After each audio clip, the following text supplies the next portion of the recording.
Nakadawat na sa ilang honorarium ang 70% sa mga magtutudlo ug ubang mga staff nga miserbisyo atol sa midterm election sa miaging Mayo 12 sa Dakbayan sa Talisay.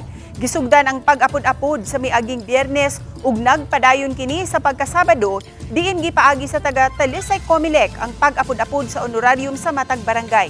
Mamahimong direktang mukuha sa Talisay City Comelec ang wala pa makakuha sa ilang honorarium. Matud ni Attorney Richly Consulta, Talisay City Election Officer, nga hangtod na lang sa Mayo 27 makuha ang maong honorarium. Di kinahanglang personal kining kuhaon tungod kay aduna kini papirmahan. Gibara ba ng dulan sa 200 ka mga miserbisyo sa miaging eleksyon ang wala pa makakuha sa ilang honoraria.